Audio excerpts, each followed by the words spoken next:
Hey, good evening. So it's been a hot minute since I've hopped on and done an Own Your Happiness Like a Badass post. And today I want to talk to you about owning your happiness like a badass by focusing on what is yours to control. A lot of us have a misunderstanding that everything is ours to control. I know that I'm a recovering control freak myself, so no judgment here. A exercise that has helped me so much and brought so much more peace and happiness to my life is understanding what is and what is not mine to control. And a really practical exercise that you can do is take a piece of paper and at the top write whatever subject it is that you are thinking about control. On one side of the paper, write what is in your control, and the other side of the paper, write what is not in your control. There's no other options. It's either in your control or it's not in your control. And I'm going to give you a practical example. Let's talk about coronavirus. Whether or not you get coronavirus is not in your control. So if you choose to focus on whether or not you get coronavirus, you are going to automatically increase your thoughts of fear and anxiety, thereby decreasing your thoughts of happiness and joy and peace. So when we're talking about coronavirus, what actually is it that is within your control? There is so much that is within your control. Hey, Robert, nice to see you. So when we're talking about what's in your control, in terms of coronavirus, you can control how well you wash your hands. You can control your choice to wear a mask and gloves in public. You can control whether or not you feed your mind media. You can control whether or not you social distance. Those are all things that you can control. Absolutely. You can control your thoughts around the subject, right?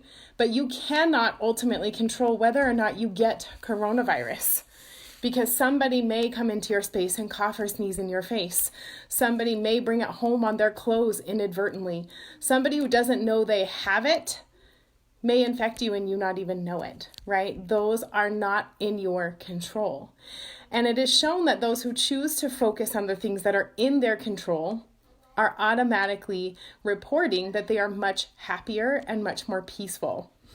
I want to talk directly to you parents for a minute, from a mama's heart to you. What is in your control? Your kids' happiness?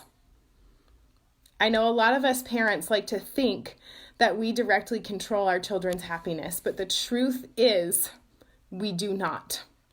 And I'll give you an example of this right now. As a mama working from home full time and now learning the routine of homeschooling, my children are often not happy, right? They want more screen time. And when I give them more screen time, they're not happy with what's available for their screen time. And so when I do try to cater to their happiness, I always find that there's something that they're not happy about. So what can I control? I can control how I react to their unhappiness. I can control our schedule. I can control boundaries with my kids, right? I can control the tone in which I choose to set for my household as a parent. But ultimately, their journey is their journey. And their journey is going to come with moments of sadness and heartbreak and despair and struggle. And it's my job as a mama to show up as a loving sidekick and to support them in the ultimate mess of life that is going to teach them and learn them and grow them how to be the beautiful human beings they're meant to be.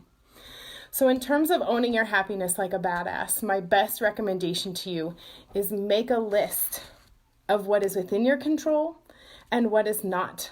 And accept the things that are not in your control and focus directly on the things that are within your control. And that will automatically increase your feelings of happiness. Now go out and own it. Boom.